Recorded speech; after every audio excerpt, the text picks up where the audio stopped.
Hello friends, कैसे हैं आप लोग और आप लोग की आंसर राइटिंग प्रैक्टिस किस प्रकार से चल रही है। अगर कोई भी आपको इसमें दिक्कत हो रही हो तो आप हमें कमेंट के माध्यम से बता सकते हैं। हम कोशिश करेंगे आपको अगले क्लास में आपको उसका सॉल्यूशन दे दें।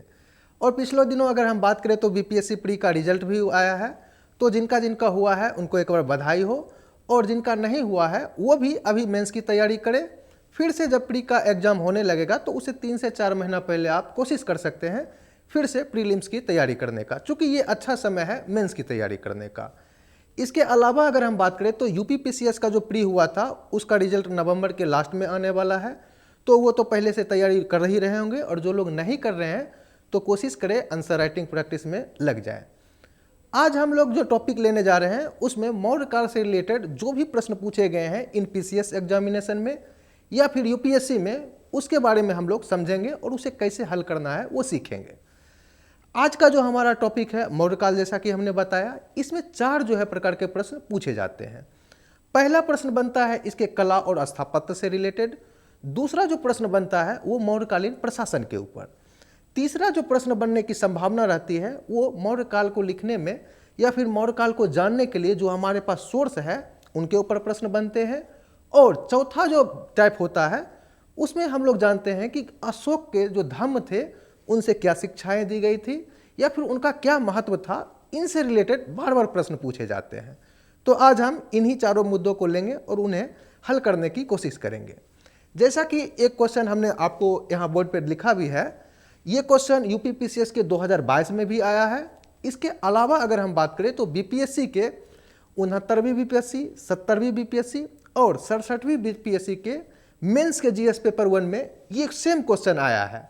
यानी आप कह सकते हो कि बीपीएससी का ये फेवरेट टॉपिक है। तो हम लोग आज देखते हैं पहले ये क्वेश्चन क्या है और इसको कैसे टैकल करेंगे, फिर हमने जो भी आगे आपको बताया उसे आगे देखेंगे।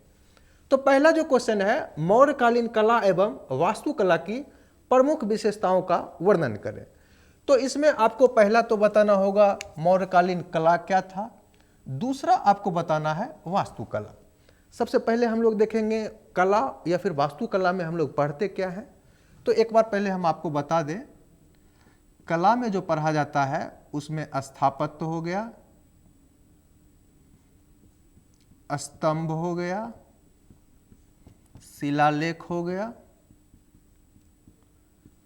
चित्रकला हो गया, अगर गीत संगीत हो तो उसे पढ़ते हैं, और आगे हम इसमें कह सकते हैं मूर्तिकला। इसके अलावा हम देखते हैं कि इन सभी जो कला है इनमें कौन से वस्तुएं प्रयोग की जानी थी, यानी सामग्री। तो इन सभी के बारे में हम लोगों को पढ़ना होता है। ये एक स्ट्रक्चर है, इसी स्ट्रक्चर को किसी भी काल से रिलेटेड अगर प्रश्न बनाए जाते हैं तो बस इसको ढालना है उसमें और आपका काम हो जाएगा। तो हम देखते हैं कि इस प्रश्न में हमें क्या क्या लेना चाहिए। चूंकि आप देखोगे तो गीत संगीत हो या फिर चित्रकला का प्रमाण मौर्य काल में मिलता नहीं है, तो जो चीज़ इस काल में हमें प्रमाण मिलते हैं उसी के ऊपर बात करेंगे और उससे रिलेटेड हम उदाहरण देंगे और हमारा काम हो जाएगा। तो आइए देखते हैं इस प्रश्न में हमें क्या क्या जरूरत पड़ेगी। तो इस प्रश्न को आप देखेंगे तो इस काल में स्तंभ लेख आपको मिलेंगे। स्तंभ लेख ये पत्थर के बने होते थे, पत्थर पे मतलब कुछ जो है आकृतियां बनी होती थी, तो उसे हम स्तंभ लेख कहते हैं। इसमें आप देखोगे मौर्य काल में जो पत्थर यूज किए जाते थे उसे एकास्मक पत्थर कहते थे। एकास्मक पत्थर, इसका अर्थ होता था एक ही पत्थर होता था जो बहुत ही ऊंचे आकृति की होती थी, उसी का प्रयोग किया जाता था। और इसे जो है मतलब कह सकते हैं बहुत ही नक्काशी की जाती थी। नक्काशी का मतलब हुआ कि इसके ऊपर कुछ चित्रांकन किया जाता था, वो चाहे बौद्ध धर्म से रिलेटेड हो या फिर हिंदू धर्म से रिलेटेड हो। इसकी एक और जो विशेषता होती थी, इसके जो सबसे शीर्ष वाले भाग होते थे उसमें मूर्ति कला का निर्माण किया जाता था। जैसे कि बैल की मूर्ति आप देखोगे, हाथी की मूर्ति, शेर की मूर्ति, ये आपको दिख जाएंगे अशोककालीन या फिर मौर्यकालीन जो भी स्तंभ लेख हैं उसमें। एक दो हम इसमें उदाहरण दे देंगे। जैसे बैल की आकृति हमें मिलती है रामपुरवा से, रामपुरवा से जो कि बिहार में है। वहीं आप देखोगे तो सारनाथ एक जगह है जहां से सिंह की मूर्ति या फिर शेर की मूर्ति मिलती है और उसे भारत का राष्ट्रीय चिन्ह भी घोषित किया गया है, राष्ट्रीय चिन्ह भी घोषित किया गया है। तो ये सब आपको स्तंभ लेख के रूप में मिल जाएगा मौर्यकालीन कला के रूप में, तो ये आपको बता देना है। दूसरी जो आपको बात बताना है, इस काल में स्तूपों का निर्माण होने लगा था। अब आपके मन में आ रहा होगा ये स्तूप क्या है। तो बौद्ध धर्म से रिलेटेड जो भी अवशेष होते थे उनके ऊपर अगर कोई संरचना बनाई जाती थी तो उसे स्तूप कहा जाता था। अब एक बार हम ये भी देख लेते हैं स्तूप किस प्रकार का होता था, ताकि आपके मन में एक माइंड मैप हो, और अगर आपको कोई बात याद ना आ रही हो तो आप पिक्चर के माध्यम से भी आसानी से उत्तर लिख सकते हैं। तो स्तूप जो बनते थे उसकी आकृति अर्धचंद्राकार या फिर आप कह सकते हैं कि अर्धगोलाकार आकृति की होती थी। ये आप कह सकते हो कुल मिलाकर कटोरा जो होता है या फिर जिसे बाटी भी कहते हैं, उसको अगर आप पलट दोगे तो कमोबेश उसी की आकृति ये दिखेगी। और इसका जो आधार होता था उसे मेधी कहा जाता था। ये जो संरचना है इसे अंड कहा जाता है। अंड में आप देखोगे कि इसी में जो बौद्ध धर्म से रिलेटेड प्रमुख जो अवशेष होते थे वो इसी में रखे जाते थे, यानी सबसे जो कह सकते हैं पवित्र भाग यही कहलाता था। इसके ऊपर एक चबूतरा नुमा आकृति होती थी जिसे हर्मिका कहा जाता था।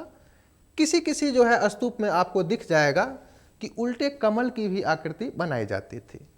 इसके ऊपर अगर हम बात करें तो एक नुकीला आकृति बनाई जाती थी जिसे यष्टि भी कहा जाता था। और सबसे जो ऊपर का जो भाग होता था इसे हम छत्रक भी कहते हैं।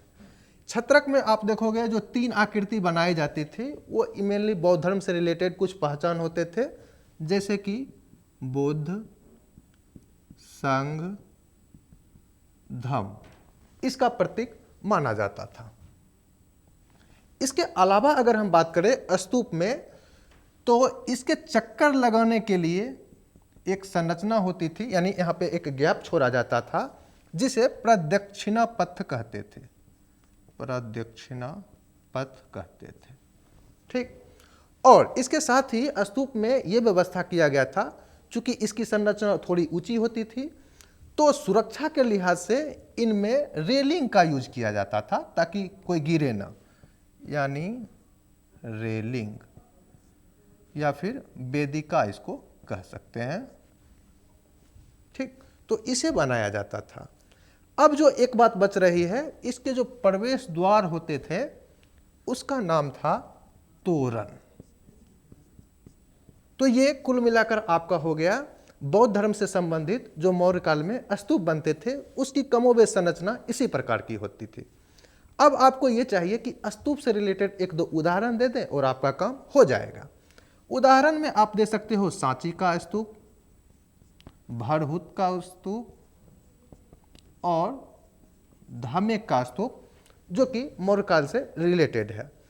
इसके अलावा अगर हम बात करें तो अशोक के काल में ऐसा कहा जाता है कि उन्होंने लगभग 84,000 स्तूपों का निर्माण करवाया था। हालांकि कुछ किताब इसे सही नहीं मानते हैं, क्योंकि वो जो कालखंड था और वहाँ जो टेक्नोलॉजी यूज करते थे तो उसमें इतना निर्माण जो है संभव नहीं है। लेकिन कुछ किताबों में इस प्रकार के उदाहरण मिल जाते हैं, तो हमने आपको एक उदाहरण दिया। तो ये 2 पॉइंट आपको बताना है स्तंभ लेख और स्तूप में। तीसरी संरचना जो आपको मिलेगी वो शिलालेख के रूप में, उसे भी हम लोग समझ लेते हैं। शिला का अर्थ होता है पत्थर और लेख का अर्थ होता है उस पर कुछ अगर हम लिखें या फिर उत्कीर्ण करें तो उसे हम कहते हैं शिलालेख। शिलालेख। तो क्या होता था कि मौर्य काल में खास करके आप देखोगे तो अशोक ने अपने दरबार में या फिर अपने राज्य के सीमा वाले क्षेत्र में कुछ अपने संदेश खुदवाए थे ताकि लोगों को इस बात की जानकारी हो, तो उसे ही इसमें शिलालेख कहा गया है। खास करके इसमें आप देखोगे तो जो बॉर्डर एरिया होते थे, बॉर्डर एरिया या फिर सार्वजनिक स्थल वहां पे इस प्रकार के शिलालेख खुदवाए जाते थे। इनका दो ही मोटिव होता था, एक तो शासन संबंधित संदेश लोगों को देना, और दूसरा जो होता था वो धर्म या फिर आप कह सकते हैं सहिष्णुता संबंधी, अहिंसा संबंधी, भाईचारा संबंधी विचार को समाज में फैलाना। इससे क्या होता था, इससे समाज में शांति सामंजस्य बनी रहती थी। तो ये आप तीसरा आप दे सकते हैं कला के रूप में, ये सब प्रसिद्ध था। चौथा जो आप बता सकते हैं कि इसमें सामग्री यूज होता था, वो पहले शुरुआत में आप देखोगे तो लकड़ी, फिर उसके बाद पत्थर, और लास्ट में लोहे का भी प्रयोग किया जाने लगा था। अगर हम बात करें लकड़ी की, तो फाहियान एक जो है चीनी यात्री है, उन्होंने बताया है कि पटना में चंद्रगुप्त मौर्य का एक राजप्रसाद, जिसे महल भी कहते हैं, वो बहुत ही मतलब जो है सौंदर्य की दृष्टि से उच्च कोटि का था। कौन था? जो चंद्रगुप्त मौर्य का राजमहल, और ये था लकड़ी का बना हुआ। इसके साथ ही अगर हम बात करें तो पत्थर से निर्मित आपको स्तूप दिख जाएंगे। कुछ स्तूप पहले जो पुराने हैं वो आपको दिख जाएंगे लकड़ी के भी बने हुए। तो इन सभी बातों को आप बता देंगे और आपका जो है काम पूरा हो जाएगा, मौर्य काल से रिलेटेड जो भी कला और वास्तुकला है।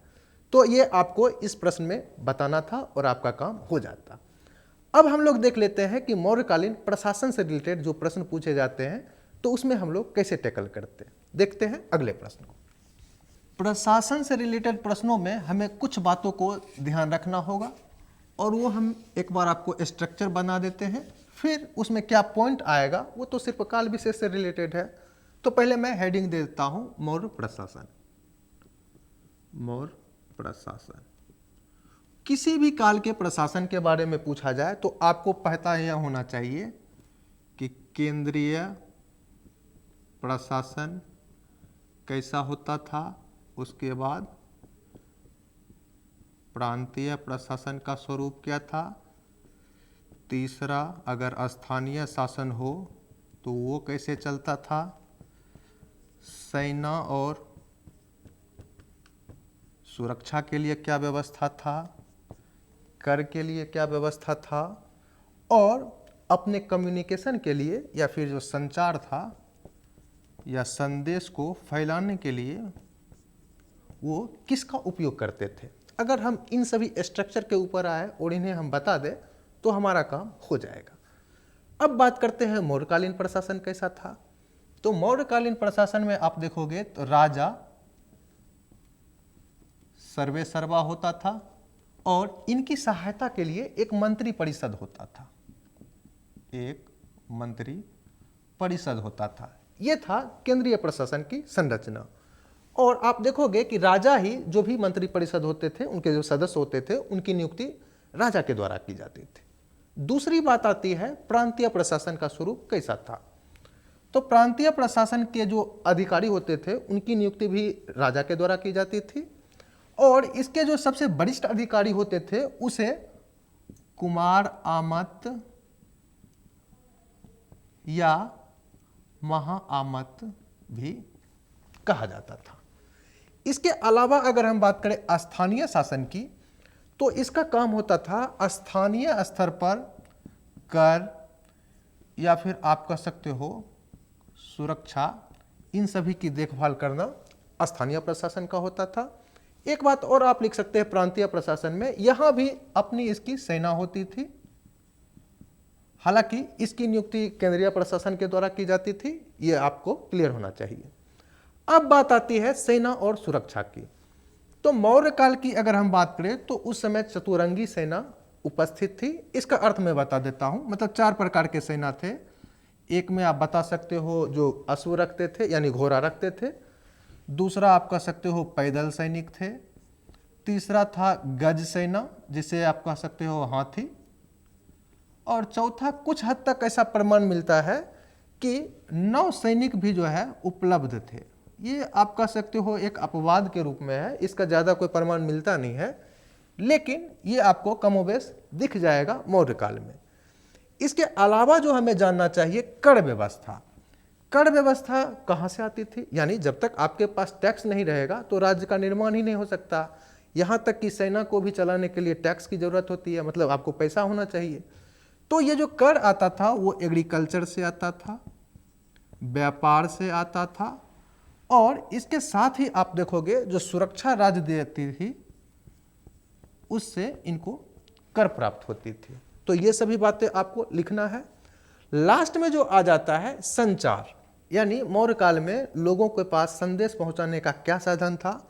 तो अशोक ने शिलालेख, जैसा कि हमने पिछले क्वेश्चन में बताया भी है, कि इसके माध्यम से अपने धर्म की नीति अपनाया था और उन्होंने लोगों को प्रसारित किया था कि कैसा व्यवहार करना चाहिए, या फिर प्रशासन से संबंधित कुछ अगर नियम कानून बनाए जाते थे तो वो शिलालेख के माध्यम से लिखते थे और लोगों को इस बात की जानकारी होती थी। तो अगर प्रशासन से रिलेटेड अगर प्रश्न पूछा जाए तो आपको इन सभी बातों को लिखना है। एक बात और भी हम आपको बता दें कि प्रशासन से संबंधित मौर्य काल में एक डिबेट चलता है कि केंद्रीयकृत प्रशासन था या फिर विकेंद्रीकृत था। तो इसके पीछे का कारण एक है कि कौटिल्य का एक पुस्तक है अर्थशास्त्र, जिसके माध्यम से हम मौर्य काल को जानते भी हैं। थोड़ा मैं यहाँ मिटा दूं और थोड़ा इसको हम विस्तार कर दें। तो इस पुस्तक में मिलती है 18 तीर्थ और 27 अध्यक्ष की चर्चा। मतलब ये अधिकारी लोग थे जिसके माध्यम से राज्यों का संचालन किया जाता था।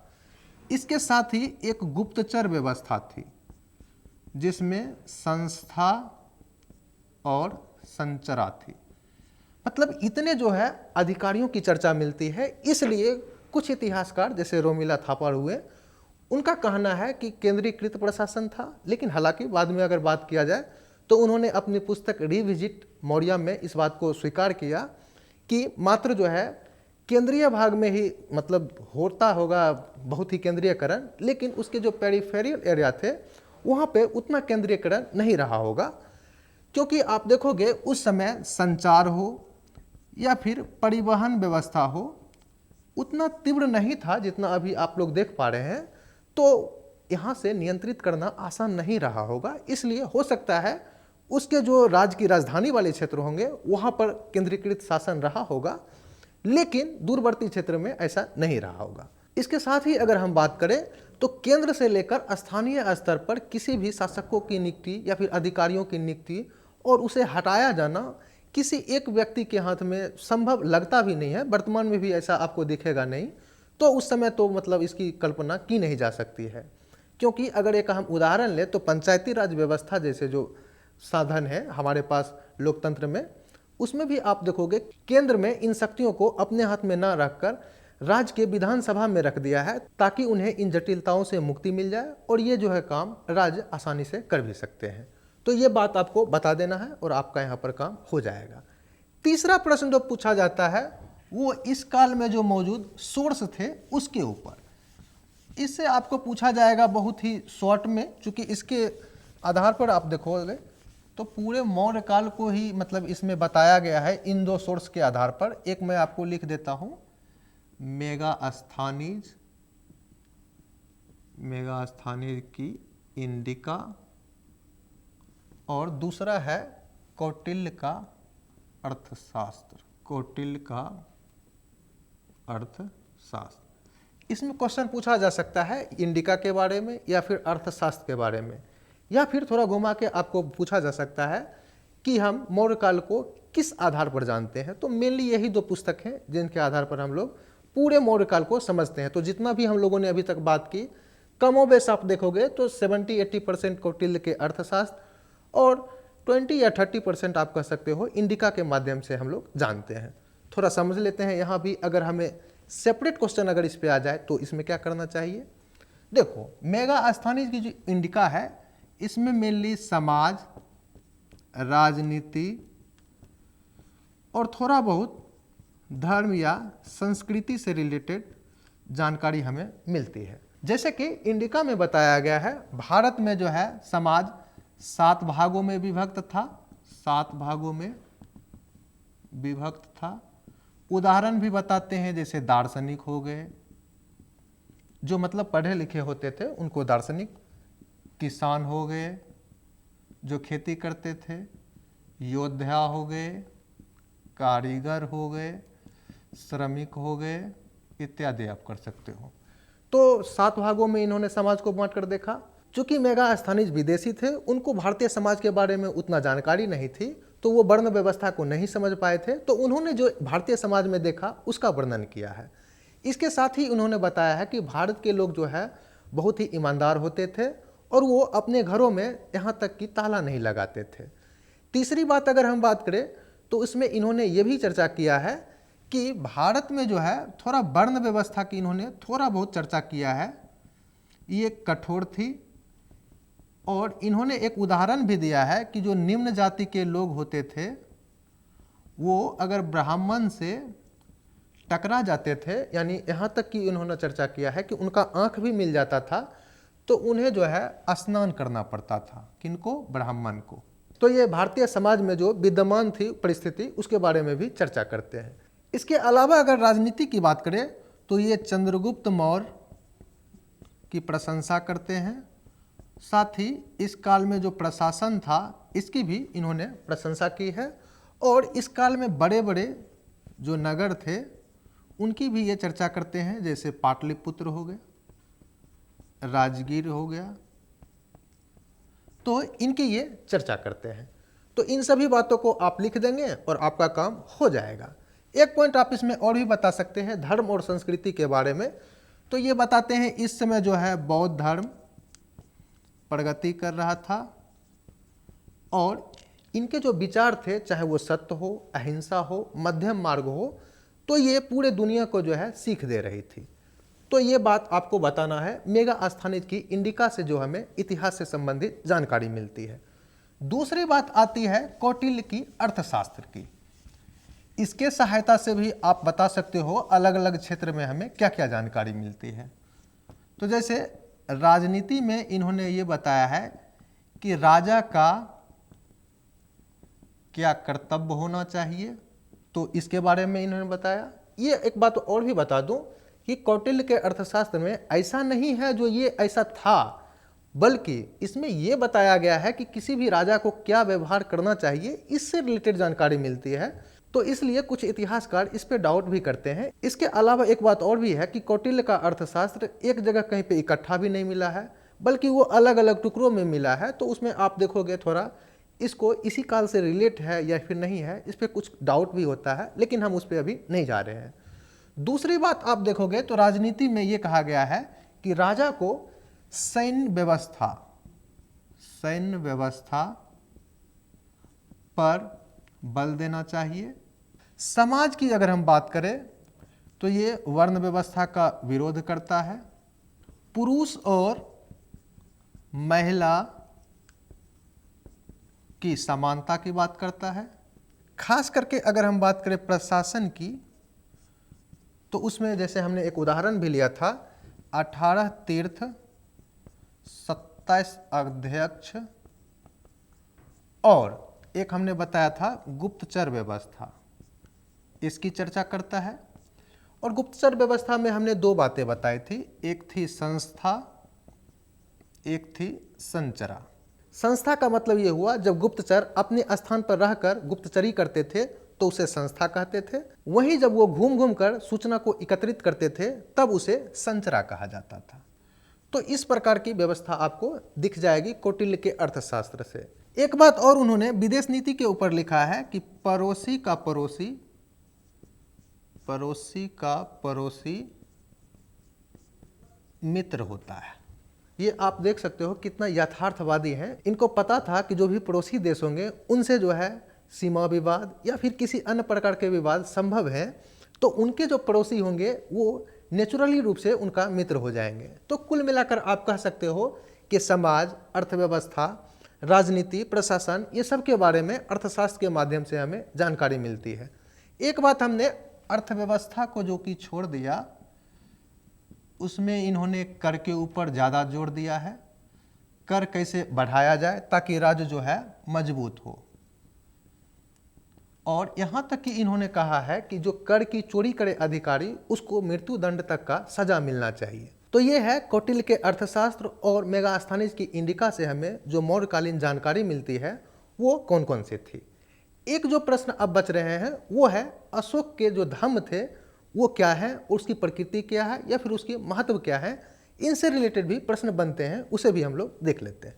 प्रश्न आपको ये पूछा जा सकता है कि अशोक के धम्म की प्रकृति एवं महत्व को बताइए। अगर ऐसा क्वेश्चन आपसे पूछा जाए तो इसमें आपको ये बताना होगा कि आखिर अशोक ने क्या नया धर्म चलाया था। नहीं, धर्म वैसे अगर बात करें तो पाली शब्द है जिसका हिंदी में अगर रूपांतरण करोगे तो धर्म होता है। तो अशोक ने कोई नया धर्म नहीं चलाया था, बल्कि जो उस समय विद्यमान धर्म थे, चाहे वो बौद्ध धर्म हो, जैन धर्म हो, हिंदू धर्म हो, उनके जो अच्छे विचारों थे उनको अपने जो है प्रशासन में, अपने राजनीतिक कार्यों में उपयोग किया था। तो उसी सब को आपको यहाँ पर बताना है कि उसकी प्रकृति कैसी थी और उन्होंने जो ये नीति लागू किया उनसे उनको क्या फायदा हुआ। तो हम पहले बात करेंगे इनकी प्रकृति की। प्रकृति आप देखोगे तो इनके धम्म नीति अपनाने के कारण सबसे जो ज्यादा फायदा हुआ है वो अहिंसा पे बल, अहिंसा पर बल। दूसरी आप देखोगे करुणा पर बल, करुणा मतलब दया कह सकते हो आप। अहिंसा पर बल कैसे? तो अशोक के जो शिलालेख मिलते हैं उसमें आप देखोगे प्रथम जो शिलालेख है या फिर प्रथम जो अभिलेख है इसमें पशु हत्या को रोका गया है। और दूसरा जो बात है हमने जो बताया करुणा पर बल, इसका प्रमाण आपको दूसरा अभिलेख से मिल जाएगा। दूसरा अभिलेख ये कैसे? तो अशोक ने अपने राज्यों में अस्पताल, यहां तक कि पशुओं के लिए भी अस्पताल बनाने के ऊपर बात कहा है, तो ये इंपॉर्टेंट हो जाती है। इसके साथ ही इन्होंने सामाजिक सद्भाव, सामाजिक सद्भाव कैसे बढ़े इसके ऊपर बात किया है। इसके लिए इन्होंने जो गरीब, वंचित या फिर लाचार लोग थे इनकी सेवा की बात कही, इनकी सेवा की बात कही। और इसके अलावा आप देखोगे तो भले ही अशोक ने बौद्ध धर्म को अपनाया था और इन्होंने बौद्ध धर्म को अपने राज्य में प्रसार भी किया, यहाँ तक कि राज्य के बाहर भी प्रसार करवाया, लेकिन उस राज्य में जो भी अन्य धर्मों के अनुयायी थे इनके साथ भी सहिष्णुता व्यवहार किया, सहिष्णुता का व्यवहार किया। मतलब उन्हें भी अपने बात रखने की पूरी आज़ादी थी। ऐसा नहीं था कि बौद्ध धर्म को पूरे राज्य के ऊपर थोप दिया गया था। तो ये सब बात आप यहाँ बता सकते हो। इसके अलावे भी हम एक दो पॉइंट और बता सकते हैं, जैसे कि इन्होंने प्रशासन में नैतिकता का परिचय दिया। वो कैसे? तो इन्होंने अपने अधिकारियों को बता रखा था कि प्रजा अगर इनसे मिलने के लिए आए तो हमेशा जो है इनका दरबार खुला रहना चाहिए। मतलब अगर इन्होंने यहाँ तक कहा कि अगर मैं शयन कक्ष में भी रहूं और अगर प्रजा अगर आए अपने काम से तो उसे रोका ना जाए बल्कि मुझसे मिलने दिया जाए। और दूसरी बात अगर हम बात करें तो उन्होंने एक अभिलेख में यह भी खुदवाया था कि प्रजा हमारी संतान के समान है। तो ये सब आप बता सकते हो कि इनकी प्रकृति थी। और प्रकृति में एक लाइन और जोड़ सकते हो कि इन्होंने संदेश या फिर जो कम्युनिकेशन था इसके लिए इन्होंने शिलालेख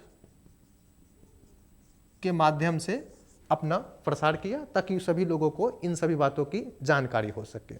तो ये हमने अभी बात की धम्म की प्रकृति के ऊपर। अब 3-4 बात आपको इसका महत्व बता देना है और ये आंसर आपका कंप्लीट हो जाएगा। अब आते हैं महत्व के ऊपर। तो अशोक के धम्म जो थे उनका महत्व में आप ये बता सकते हो, इसमें भी अलग अलग हम डायमेंशन लेंगे, जैसे राजनीतिक, सामाजिक, आर्थिक और धार्मिक। राजनीतिक में आप देखोगे कि इन्होंने जो अपनी धर्म की नीति अपनाई थी, इसके कारण राज्य स्थिर हुआ, राज्य स्थिर हुआ और जो प्रजा थे उनका राजा के प्रति विश्वास बढ़ा, प्रजा का राजा के प्रति विश्वास बढ़ा। ये आप बता सकते हो राजनीति में। जरूरी नहीं है कि आप ऐसा राजनीति हेडिंग दो फिर आप बताओ, ऐसा भी है कि आप जो इसका जो पॉइंट बनता है वो आप डायरेक्ट बता सकते हो। सामाजिक में आप बता सकते हो कि सहिष्णुता, समरसता, भाईचारा, अहिंसा, सत्य, इसके ऊपर जो है बल दिया जाने लगा। मतलब समाज में आप कह सकते हो कि सौहार्द की भावना आई। ये बात आप बता सकते हो इनकी धर्म की नीति के कारण। तीसरी बात आती है अर्थव्यवस्था। तो अर्थव्यवस्था में इन्होंने जैसे पशु बलि की निंदा की, पशु बलि की निंदा की। इससे फायदा ये हुआ कि उस समय चूंकि बैल का प्रयोग एग्रीकल्चर में किया जाता था हल जोतने के लिए, तो इससे ये फायदा हुआ कि अब जो है कृषक को हल जोतने के लिए बैल उपलब्ध होने लगे। इससे एग्रीकल्चर का विकास हुआ। अब आती है बात धार्मिक की। तो धार्मिक में हमने बताया था कि बौद्ध धर्म का भले ही इन्होंने पालन किया, लेकिन सभी धर्मों को संरक्षण दिया और लोगों को यह स्वतंत्रता होती थी कि वो अपना कोई भी धर्म अपना सकते थे। तो इस वजह से आप कह सकते हो कि कमोबेश मौर्य काल जो है स्थिर रहा और लंबे समय तक टिकाऊ भी बना रहा, और ये इनकी साम्राज्य के विस्तार देने में या फिर अस्थायित्व देने में कामयाबी भी आप कह सकते हो इनका रहा। तो ये आपके थे प्रश्न जो कि मौर्य काल से रिलेटेड पूछे जाते हैं। तो आज हमने कोशिश किया कि जो भी इससे रिलेटेड प्रश्न आते हैं उसे हम कैसे हैंडल करें वो आपको बताएं। आज के लिए इतना ही। फिर अगले क्लास में मिलेंगे जिसमें हम लोग बात करेंगे कि गुप्त काल से रिलेटेड अगर जो प्रश्न आए तो उसे हम किस प्रकार से टैकल कर सकते हैं।